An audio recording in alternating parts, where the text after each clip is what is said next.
The purpose of this video is to document the replacement of a speaker in a car, one of the stock speaker systems from a Nissan Sentra. And the reason this is done is really because this thing comes with a special mounting plate, and if you buy an off-the-shelf speaker now, it doesn't fit. It goes into far into the door, there's conflicts, new holes have to be drilled, and the hole actually that is in there is a little bit too large, so there's several issues. That's why it's done.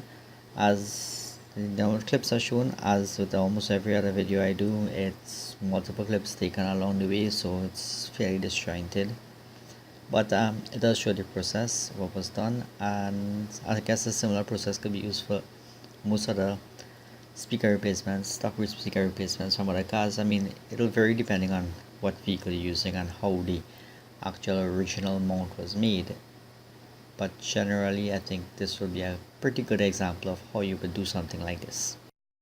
The intention was to replace the speakers. This is from a Nissan B15. This is a finished product.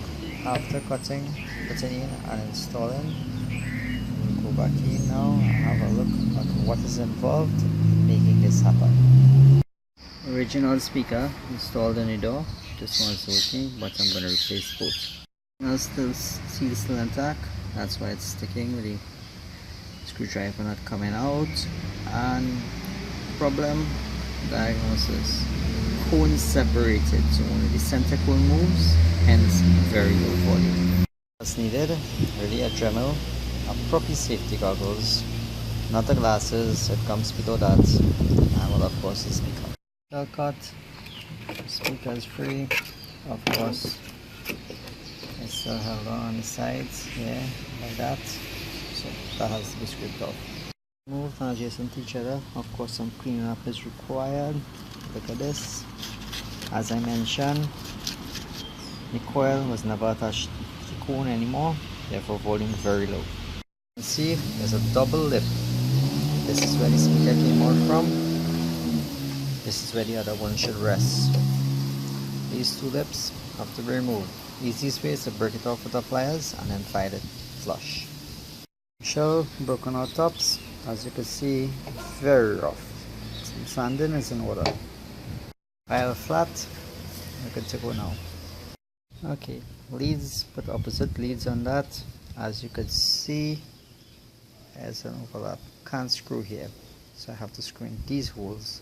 So it's a matter of making it line up, drilling them, because this plastic will crack, and then screwing in. Drilling complete.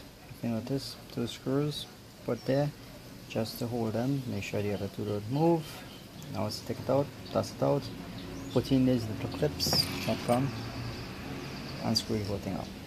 Install now. What it has to do is electrical connections. As you can see, the screws are coming through, but through them, electrical connection between the jack that is inherently built in to this housing and the actual speaker connection. Wires soldered, ready to reinstall. Speaker reinstalled, so we're good to go. Let's put it on and test.